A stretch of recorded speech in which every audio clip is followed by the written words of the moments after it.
The rain wasn't gentle. It came down in sheets, soaking her hair, clinging to the hospital discharge papers in her bag, turning the sidewalk into a cold, gray blur. Nora stood outside the apartment door that had been hers for 3 years, pounding with one hand while the other cradled her belly, swollen beneath the thin maternity dress she'd worn home. She had been discharged just 2 hours ago.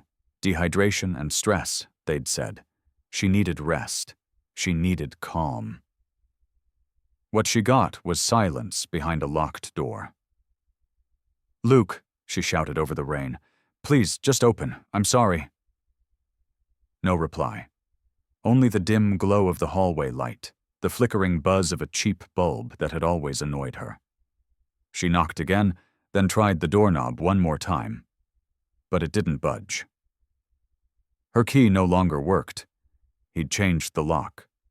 Her husband, had locked her out while she was 6 months pregnant. Not in a fight, not in a misunderstanding. But after sending her a single text at the hospital, "You're stressing me out. I need space. Don't come back."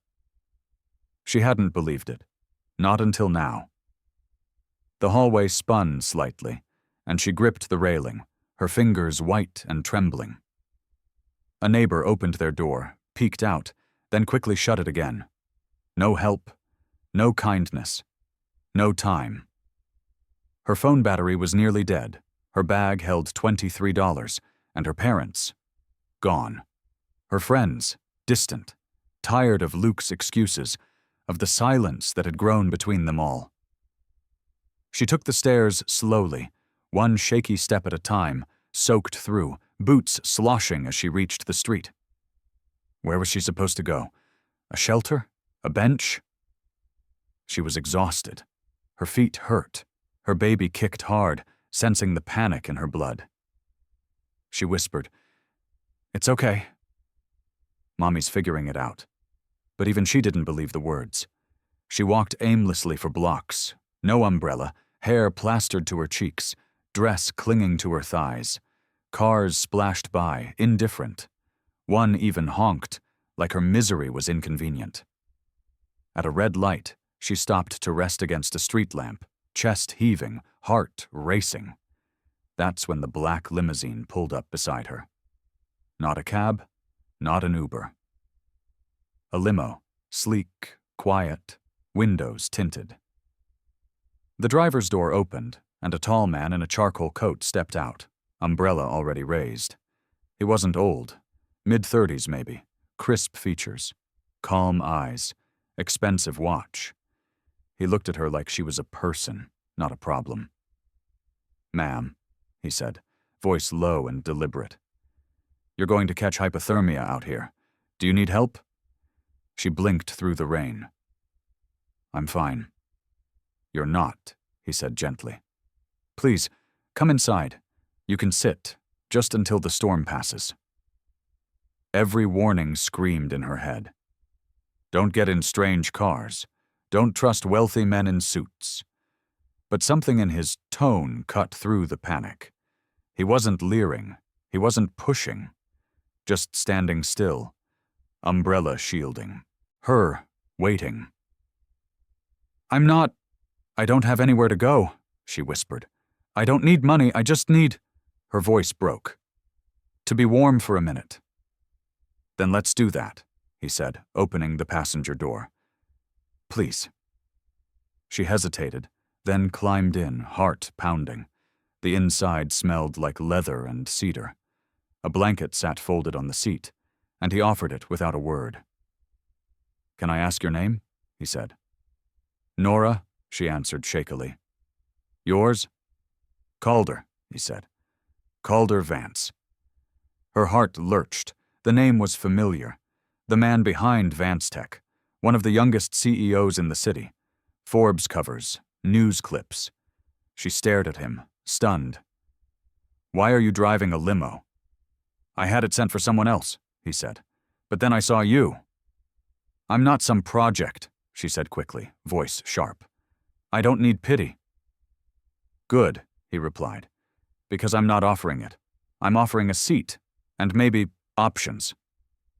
She didn't know what that meant, but she nodded. He turned up the heat slightly. "Can I take you somewhere safe?" he asked. "A shelter? A friend's?" "No one left," she whispered. "My husband. He locked me out. I just got out of the hospital." Calder studied her for a moment. Then, without pressure, he said, "You don't have to decide anything now. Just sit, rest, breathe." She leaned back against the soft leather and exhaled. For the first time in hours, her hands stopped shaking. She didn't know this man, didn't know why he'd stopped. But the moment he offered her shelter from the storm, something shifted. Not everything was fixed, but not everything was broken either. The warmth in the limo was almost unreal, a thick blanket of heat that slowly peeled the tension from Nora's frozen muscles. She sat wrapped in the soft wool throw Calder had given her, legs tucked beneath her like a child trying to disappear. Her hair dripped onto the seat, and her shoes, still soaked, sat on the floor by her feet. Calder sat across from her, not watching her the way men sometimes did, but with a quiet steadiness that somehow made her feel less like a tragedy and more like a person. He hadn't asked questions, hadn't prodded for backstory, or tried to fill the silence with pity. He simply let her be. "Would you like something hot to drink?" he asked. "I can call the driver to stop."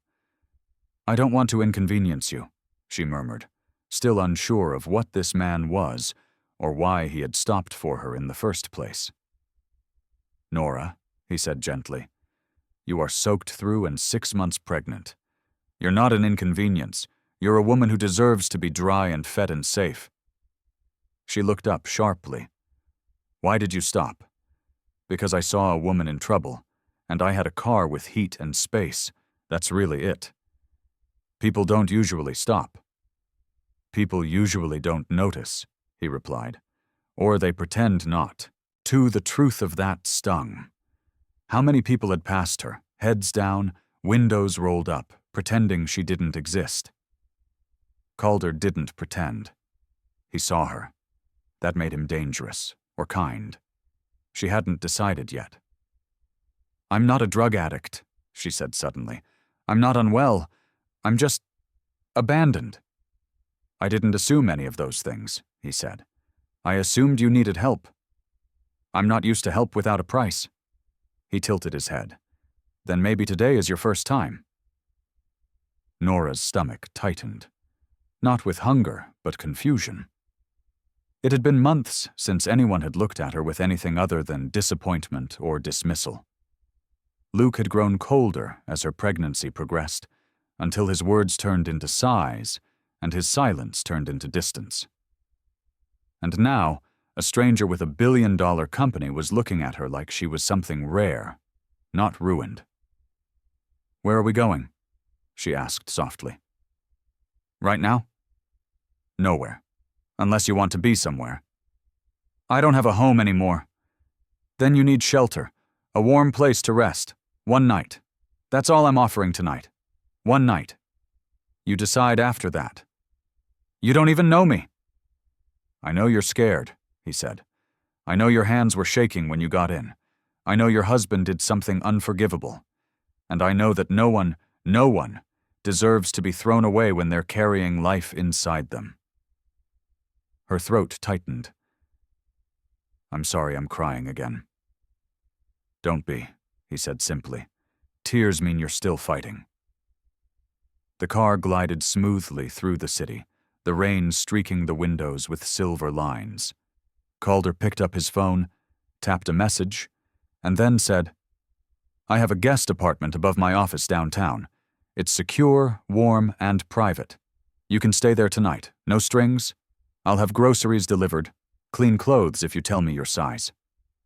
"You want me to live above your office?" she said, suspicious. "I want you to sleep in a bed tonight, not on a bench." "And tomorrow?" "You decide. Stay another night. Or don't. I'll take you anywhere you want to go." "Why?" she asked again. "Why me?" He looked at her with that same calm she couldn't decode. "My mother," he said finally, "was once a woman standing in the rain with no coat, no home, and a baby coming soon. A man helped her once. He changed our lives. Maybe it's my turn." Nora didn't speak. The silence wasn't uncomfortable now. It felt full, heavy with meaning. A moment later, the car pulled into an underground garage, sleek and lit with warm lighting. A second man, broad-shouldered and polite, opened her door with an umbrella and guided her into a small private elevator. Calder didn't touch her, didn't crowd her, just escorted her with the quiet grace of someone who wasn't used to being questioned. Upstairs, the apartment was stunning, but not cold. Wooden, floors, soft furniture, a fire already glowing in the hearth, a large bedroom down the hall, a clean bathroom stocked with everything from towels to slippers. She stood in the doorway, not moving. "This is yours tonight," he said. "I'll be downstairs if you need anything." She turned to him. "I don't know what to say. You don't owe me anything, but I needed someone." And someone came. He nodded once. "Rest, Nora." And then he left her there. No agenda, no conditions, just warmth, just quiet. And the first real safety she'd felt in months. Nora didn't remember falling asleep. One moment she was sitting on the edge of the plush guest bed, her wet clothes folded neatly in a laundry basket by the door, and the next, she was waking to a golden sliver of morning light spilling across the duvet. Her body ached in that deep, bone-level way that only comes after weeks of tension finally break. And for the first time in what felt like forever, her mind wasn't already sprinting through worst-case scenarios before her eyes had opened. She blinked slowly, adjusting to the quiet. There was no yelling, no slammed doors, no cold drafts coming from a cracked window he never bothered to fix. Just warmth. Stillness. A clock ticking softly on the wall. Her belly was heavy beneath the cotton sleep shirt Calder had left for her, along with folded leggings and a note that simply read, "In case you need comfort more than formality." She hadn't cried reading it last night. She'd been too exhausted. But now, in the hush of morning, the tears came easy. Not because she was broken, but because for the first time, she wasn't pretending to be okay. She moved slowly, easing to her feet, one hand on the small of her back. She showered in the marble-tiled bathroom, letting the hot water rinse the night off her skin, and when she stepped out, she found a tray of breakfast on the counter. Toast, oatmeal, sliced apples, herbal tea. No note this time, just quiet thoughtfulness. She ate slowly, her body grateful, her spirit still catching up. Around 10, she wandered out onto the small balcony that overlooked a row of office towers, her fingers wrapped around the tea mug, the city blinking awake beneath her.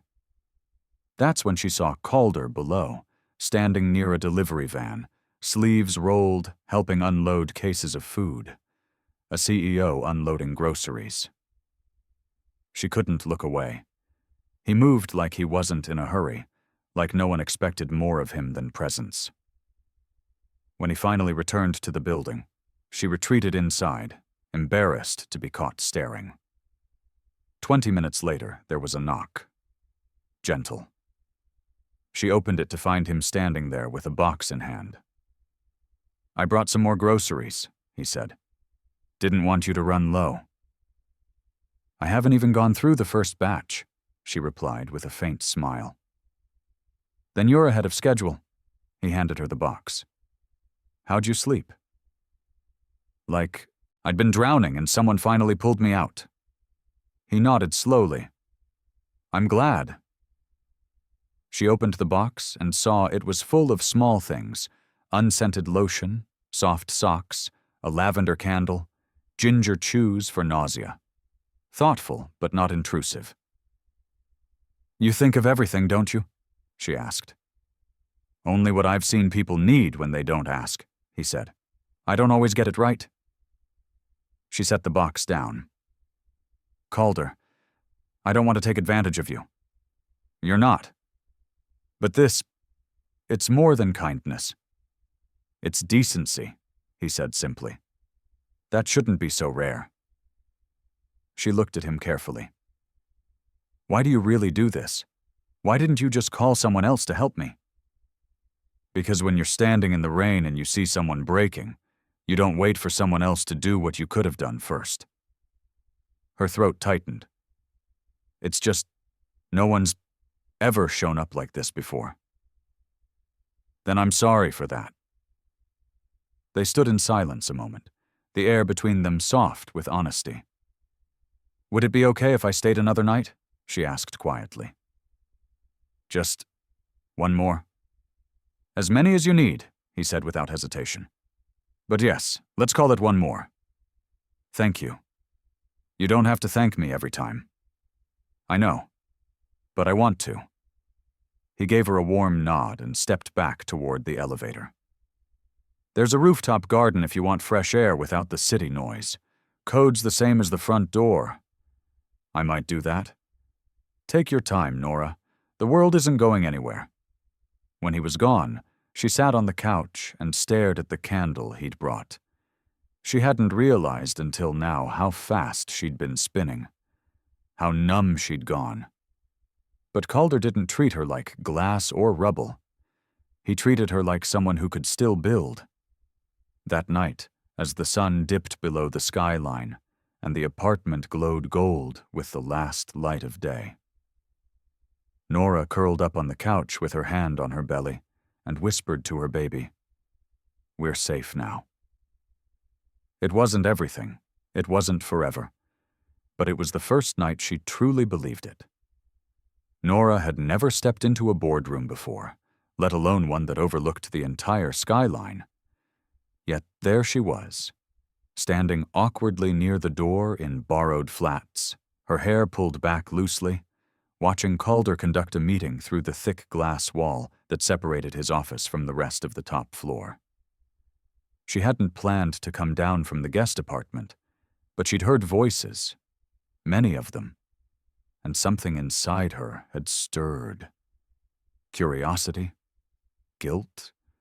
Or maybe just the ache of not wanting to hide anymore. Calder saw her through the glass, mid-sentence, and offered the smallest nod without losing stride. His voice was calm, decisive, not forceful. A room full of men in sharp suits and women with tablets listened like every word mattered.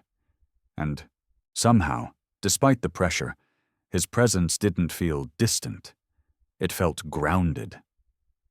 She stepped back as the meeting ended and the crowd filed out, murmuring polite goodbyes. No one looked at her twice.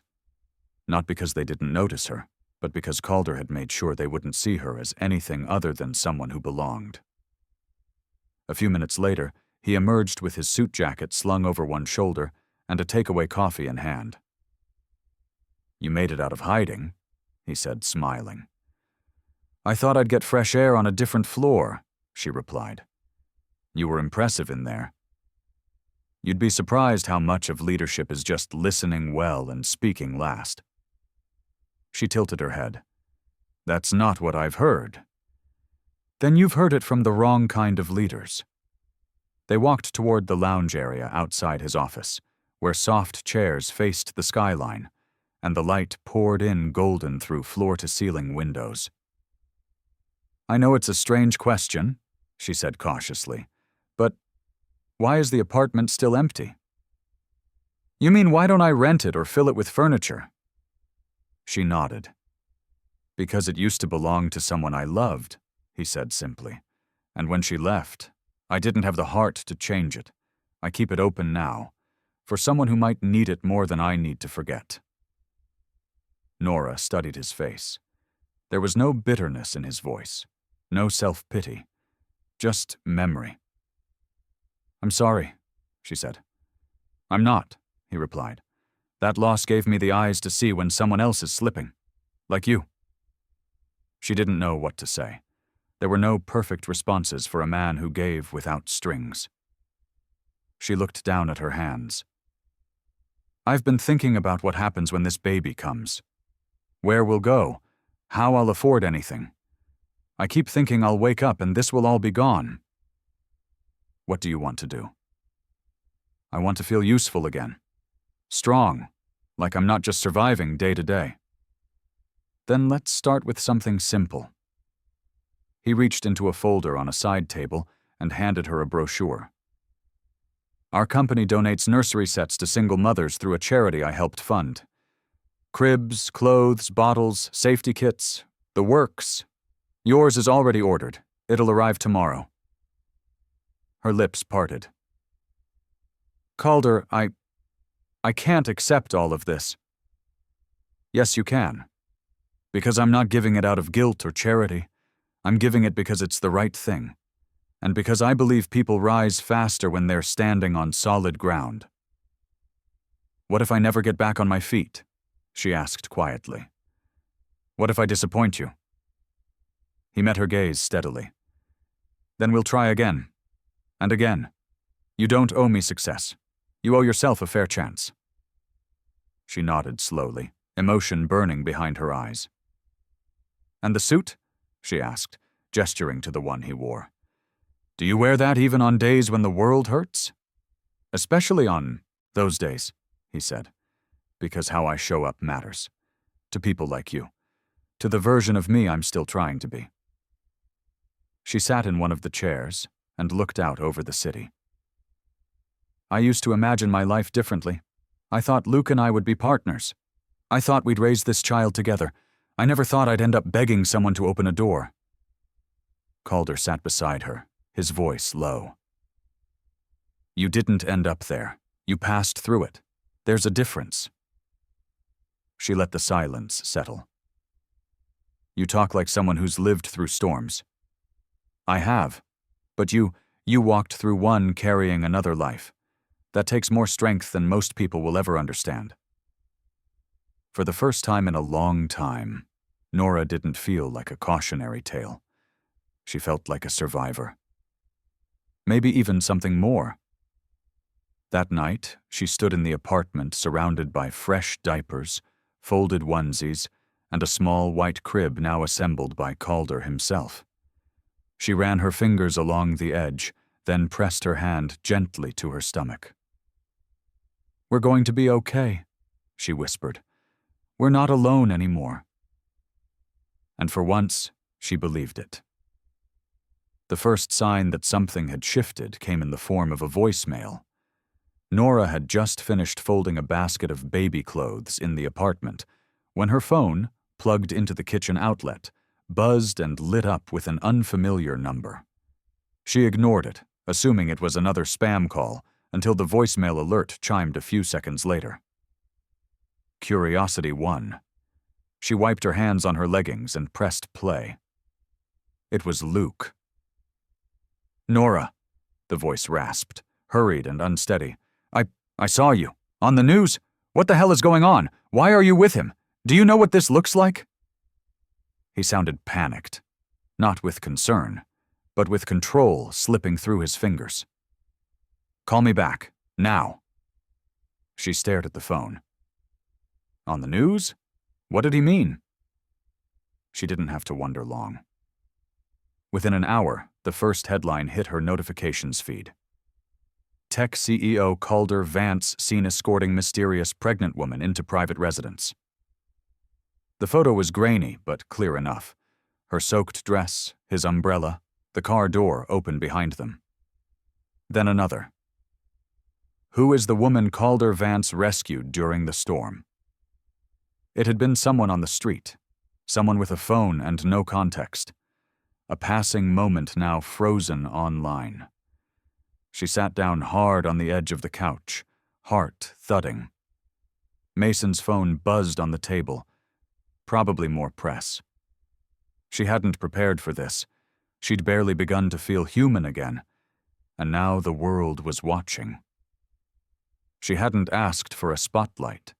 She'd asked for dry socks and a place to breathe.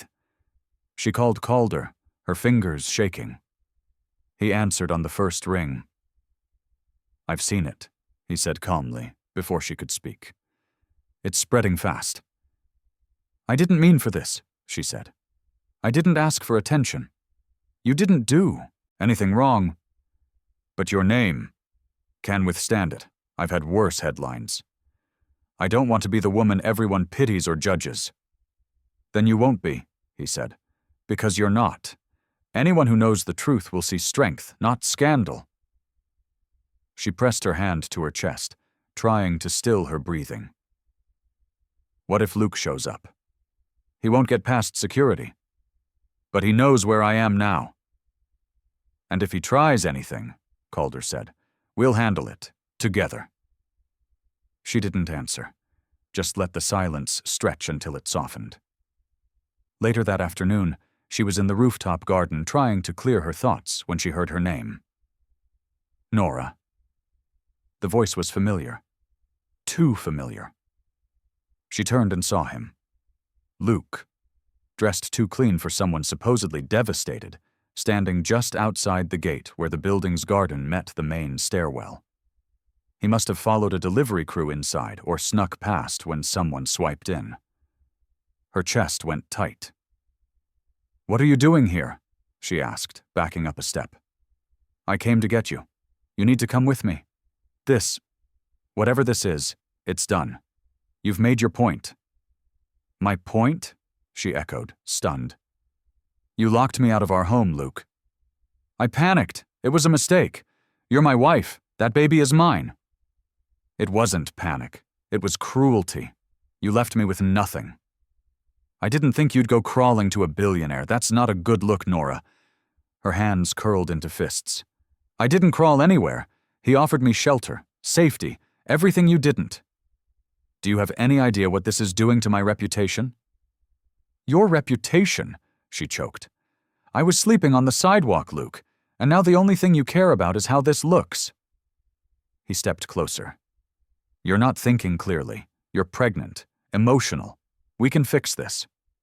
You don't get to say we anymore." A new voice cut through the air. "That's far enough." Calder stepped into view, his expression unreadable, calm but sharp. 2 security guards flanked him, silent and steady. Luke turned. You're the reason she's acting like this." "I'm not the reason," Calder said. "I'm the consequence. You abandoned your wife in the middle of a storm. You don't get to show up now and rewrite the story." "She's my wife," Luke snapped. "Not anymore," Nora said quietly. "The papers were filed yesterday."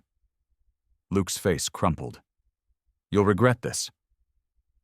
Calder nodded at the guards. "Escort him out. Make sure he doesn't return." Luke's protests faded down the stairwell as he was led away. Nora stood frozen, shaking. Calder stepped toward her. "You okay?" "I don't know." "Then we'll sit," he said. And they did, on a bench surrounded by marigolds, the air heavy but calm. "You were incredible," Calder said. "I didn't feel incredible." "You didn't back down. You didn't give him space to twist things. That's strength." She looked at him. "I didn't mean for any of this. The headlines, the drama you meant to survive. The rest is just noise." She nodded slowly. "I think I'm starting to believe that." The sun dipped lower in the sky, and for the first time in a long time, she no longer felt like she had something to run from. She had something to stand for. The key was small, silver, and sat in the center of Calder's palm like it weighed nothing. But to Nora, it looked heavier than any ring, heavier than any promise she'd ever been handed. She stared at it across the kitchen counter, her tea growing cold in her hands. Calder hadn't made a speech, no elaborate gesture. Just a quiet moment at the end of a long day, his eyes steady as he slid the key across the counter toward her. "The apartment's yours," he said simply, "for as long as you want it. No more one night at a time. No more limbo." Nora didn't reach for it. Not yet. Instead, she looked at him with an emotion she couldn't yet name. "Why are you doing this?" she asked softly. "Because I can," he said. "Because I believe you deserve security without having to keep proving your worth to someone. And because I trust you to decide when you're ready to move forward. I don't want to be someone who lives off your kindness forever," she murmured. "You're not. You're someone starting over. But I need to earn my place." "You already have," he said. "Nora, you've shown more resilience in 2 weeks than some people show in a lifetime. That key isn't about owing me anything. It's about owning your space." She reached for the key slowly, her fingers brushing his. It was cold, smooth, unfamiliar, like the first step onto solid ground after drifting for too long. She closed her hand around it, but didn't pocket it yet. "You know what I really want?" she asked after a long pause. "Tell me." "Purpose, not just safety. I want to work, to help people like me. Women who get abandoned and left to fend for themselves while everyone turns the other way." Calder nodded thoughtfully. "I think that's exactly what you should do." "You'd let me work?" "I'd insist on it. There's a position in our foundation, a community outreach coordinator.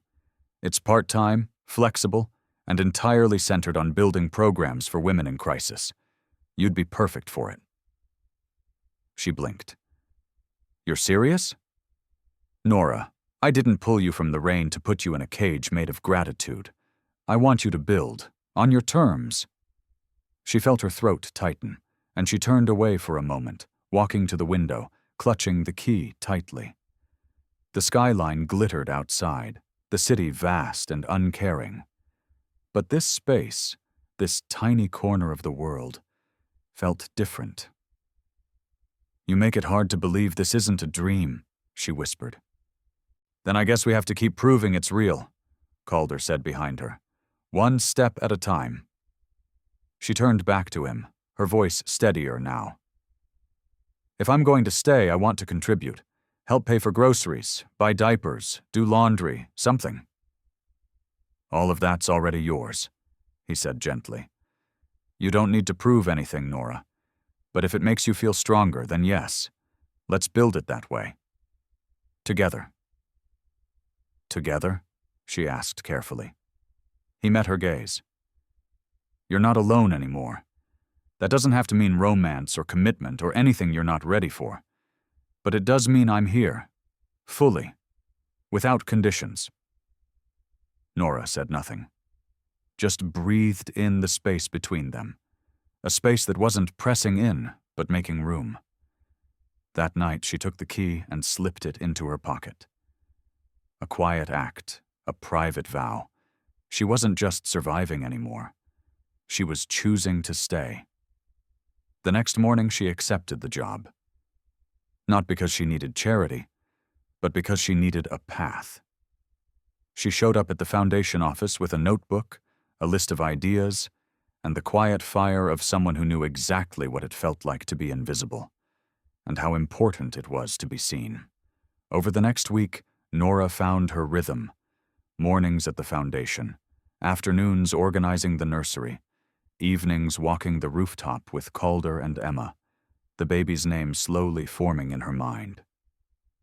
She chose not to return Luke's calls, even when he left one final voicemail begging for forgiveness, blaming the press, blaming stress, blaming everything except himself. She deleted it without listening twice. That chapter was closed.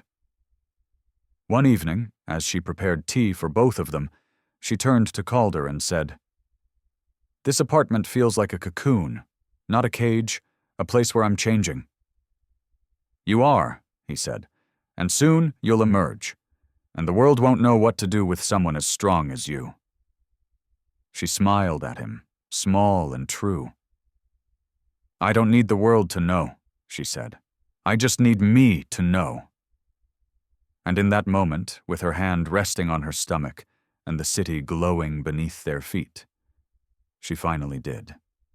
It started as a cramp, a dull, stubborn ache that tugged at Nora's lower back, while she shelved a box of newborn diapers in the hall closet. She paused, hands on her hips, and breathed through it. It wasn't the first time she'd had Braxton Hicks contractions, her body's way of rehearsing, the doctor had said.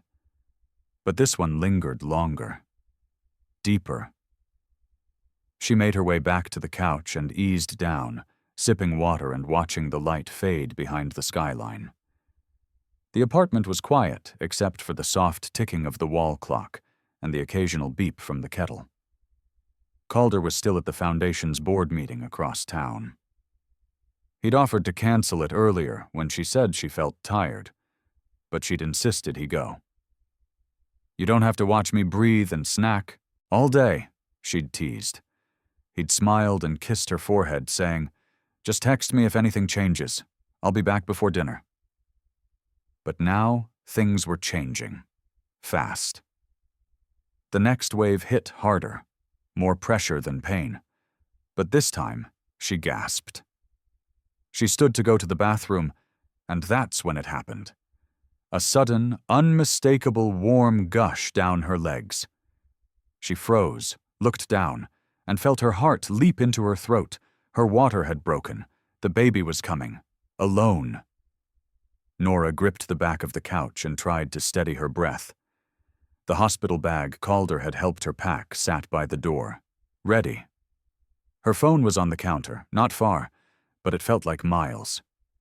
She took slow steps, steady as she could, fingers trembling as she tapped his name. He picked up on the second ring. "Nora." "It's happening," she whispered, voice shaking. "My water broke. I'm trying to stay calm, but I'm on my way," Calder said immediately. "Don't move. I'll be there in 10. "I can meet you." "No," he said firmly. "You don't lift a finger. I've got you." She sank onto the couch, propped a pillow behind her, and tried to focus on breathing. The contractions hadn't started yet, not the sharp ones, but she knew they were coming. She'd read every book, watched every video. None of it prepared her for this moment. Alone. Scared. But not abandoned. Not this time. 12 minutes later, Calder burst through the door. He wasn't in a suit. He must have left the meeting in a rush because he wore jeans and a hoodie, breathless but composed. "You're okay," he said the second he saw her. "I'm here." She nodded, tears threatening. "I didn't know what to do." "You did everything right," he said, kneeling beside her. "Let's get you to the car." He helped her into fresh clothes, wrapped her coat around her, and carried her bag while she leaned on him through the elevator. The limo was waiting at the curb. He'd called ahead, and the driver opened the door like they were royalty. Calder never let go of her hand during the ride. At the hospital, the nurses took her quickly, admitting her to a labor suite with soft lighting and quiet voices. Calder stayed just outside the curtain at first, giving her space, but she reached for him. "Stay," she whispered. "Please." "I'm not going anywhere." Hours passed in a blur of breathing and pressure, warm compresses and whispered encouragement. Nora cried, cursed, clenched his hand until her knuckles turned white. And through all of it, Calder never flinched. He wiped her forehead, held ice chips to her lips, whispered, "You're doing this, Nora. You're stronger than you think." And finally, when the cries broke through the room, a high, wet, perfect sound, she collapsed into the pillows, exhausted and undone. "It's a girl," the nurse announced. "Beautiful and strong, just like her mama." They placed the tiny bundle on her chest, wrapped in a pink striped blanket, and Nora sobbed, not from pain, from awe, from gratitude. Calder sat beside her, silent, eyes full. "You did it," he whispered. She turned to him, her voice barely a breath. "We did it." The baby nestled against her, warm and blinking slowly, as if she'd waited all this time to finally feel safe. And in that sterile hospital room, surrounded by blinking machines and the hum of new life, Nora realized something. She hadn't just survived. She had arrived. Fully. Fiercely, with a daughter in her arms and someone beside her who showed up without ever being asked. The nurses had left, the paperwork was signed, the baby slept, tucked into the crook of Nora's arm, with the softest breath. Her tiny fingers curled around one of her mother's. The quiet was a new kind of sacred, and Nora wasn't ready to break it. Not yet. She looked over at Calder, who sat beside the bed in the low visitor's chair, his elbows on his knees, staring at the baby like she was some fragile miracle that might vanish if he blinked too hard. "She's perfect," he whispered, "like the world tried to tear you down and you still created something whole." Nora smiled, exhaustion giving way to something warmer, softer. "She feels like more than just mine, like she came from the ache of every woman who's ever had to start again." He looked up at her then, eyes rimmed in red but dry. "Do you have a name?" She took a breath. "I've been thinking about it a lot, especially since everything changed." He sat up straighter. "Tell me." "My mother used to tell me that names carried echoes," she began slowly. "That we don't just name people, we anchor them, to the past, to our hope." He nodded, waiting. She looked down at her daughter. "Her name is Elise."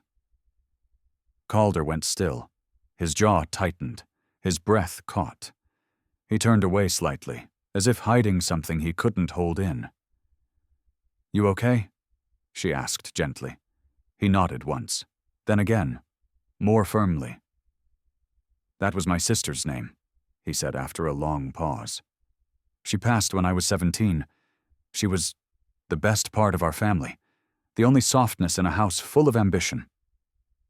Nora's eyes widened. "I didn't know. I'm so sorry." "No," he said quickly, wiping at the corner of his eye with the side of his hand. "Don't be. You didn't know.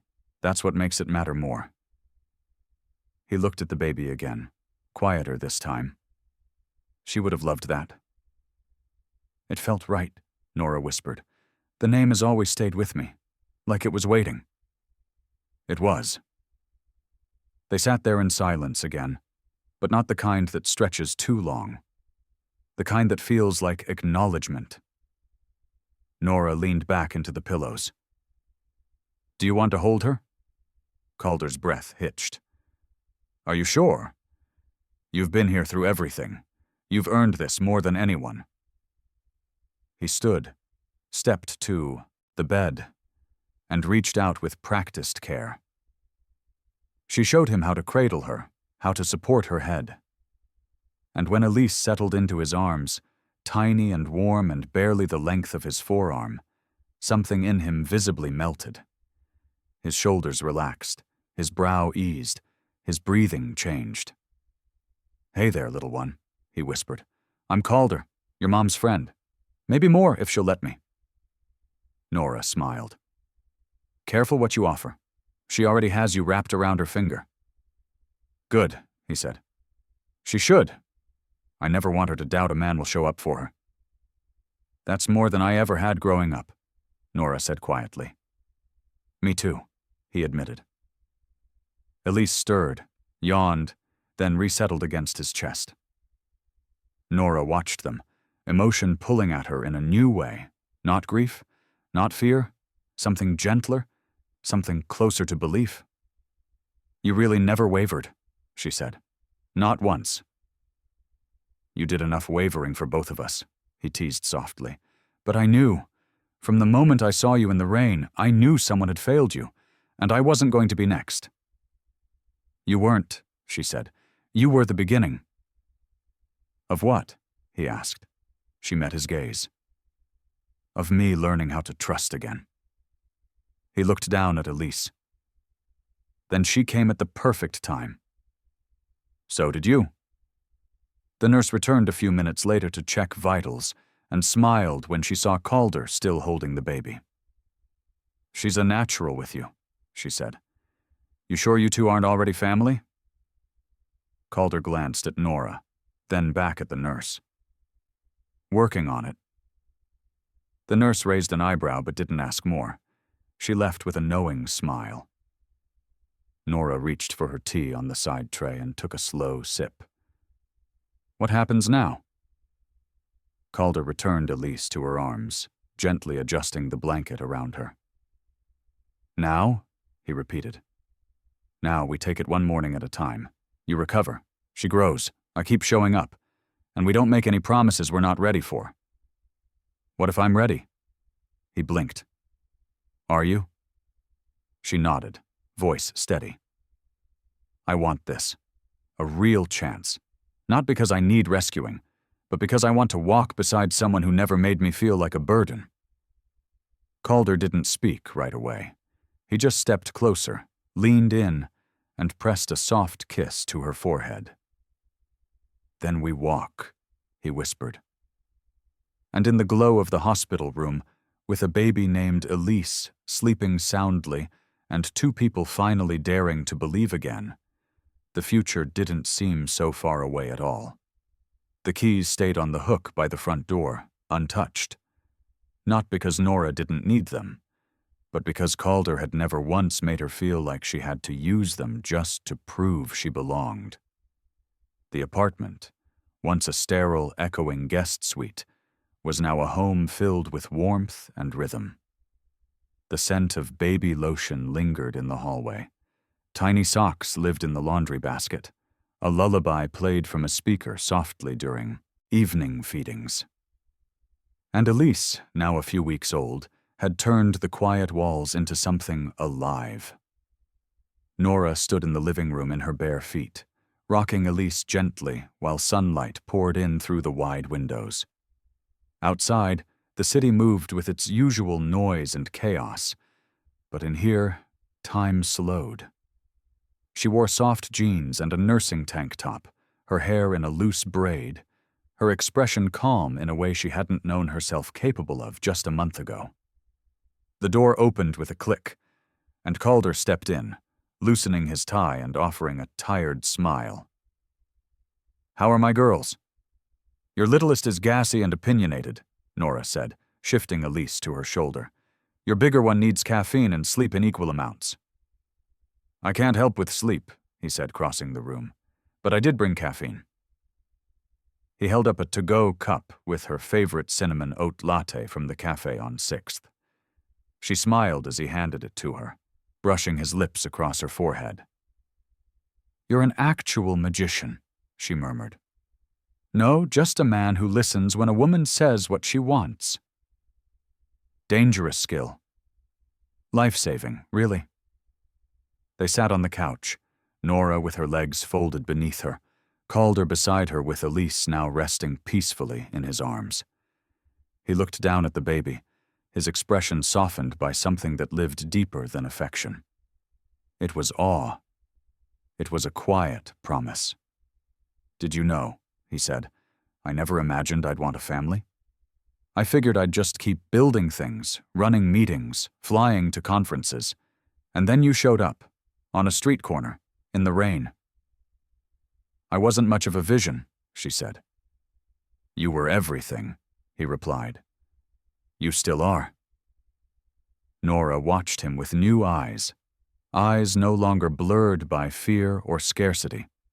She saw not just the man who saved her that day, but the man who stayed, who never asked for more than she could give, who built a bridge when she had no land to stand on.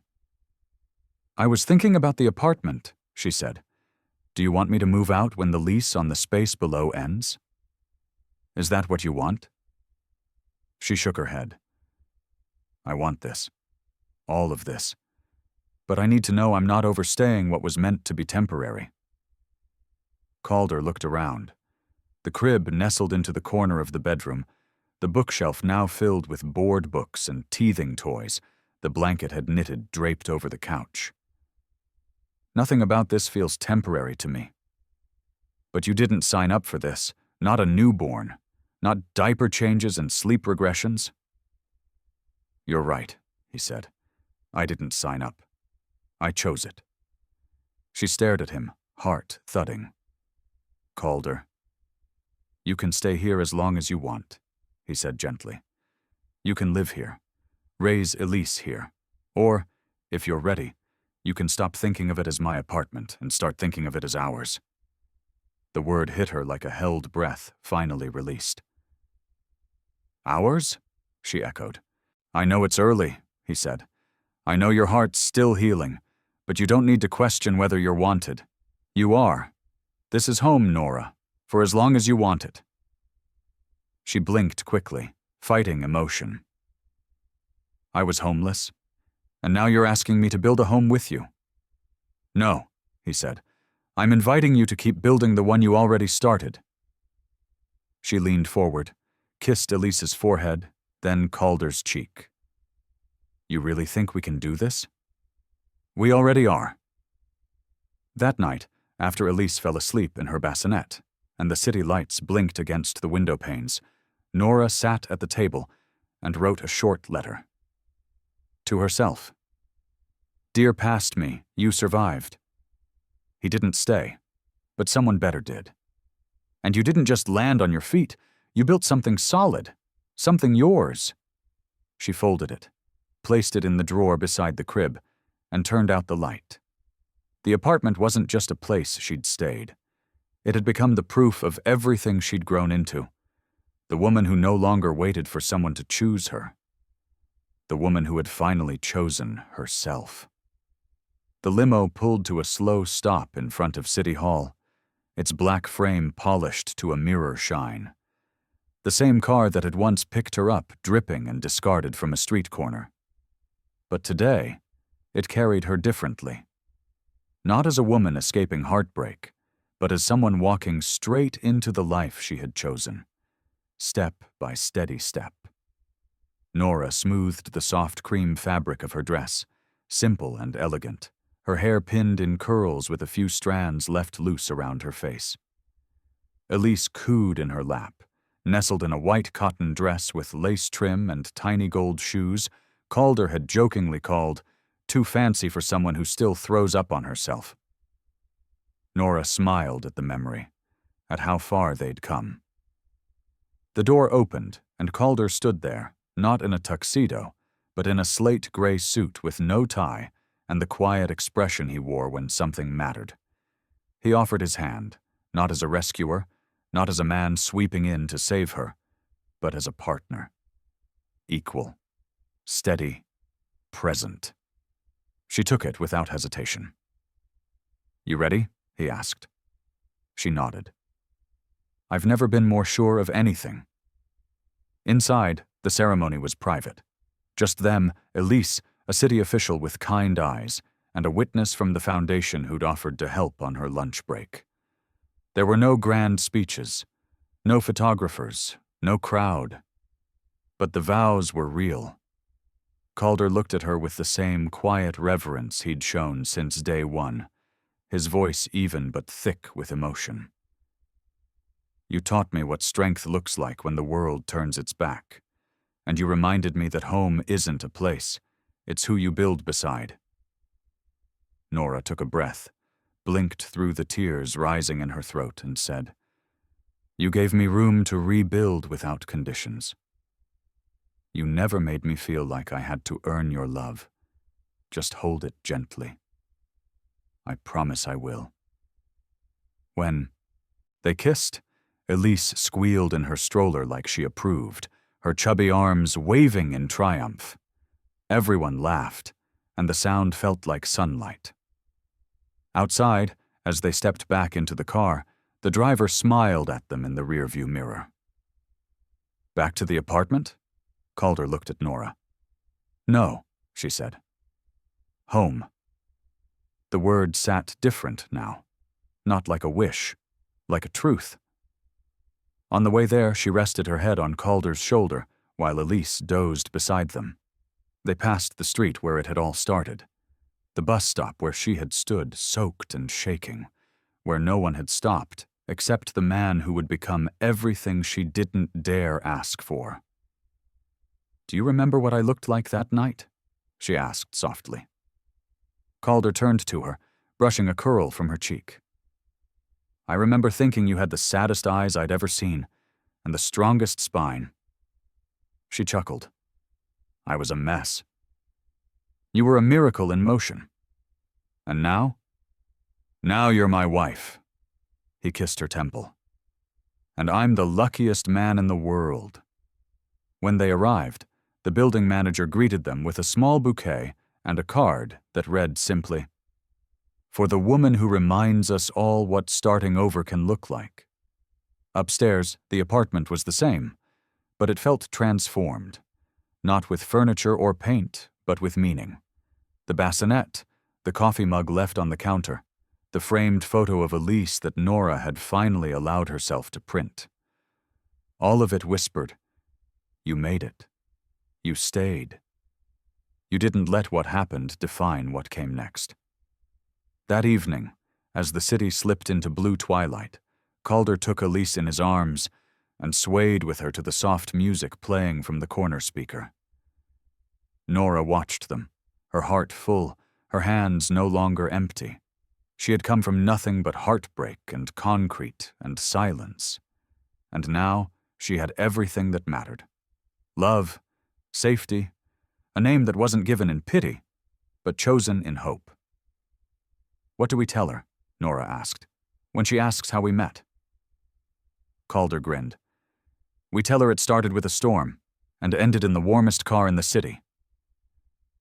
And a man who didn't look away, she added. And a woman who didn't give up, he said.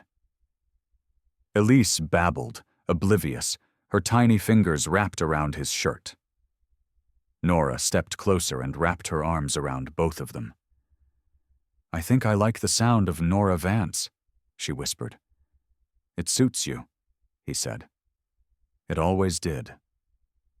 In that moment, wrapped in arms that never let go, in a space she never had to earn, with a daughter she once feared she'd raise alone.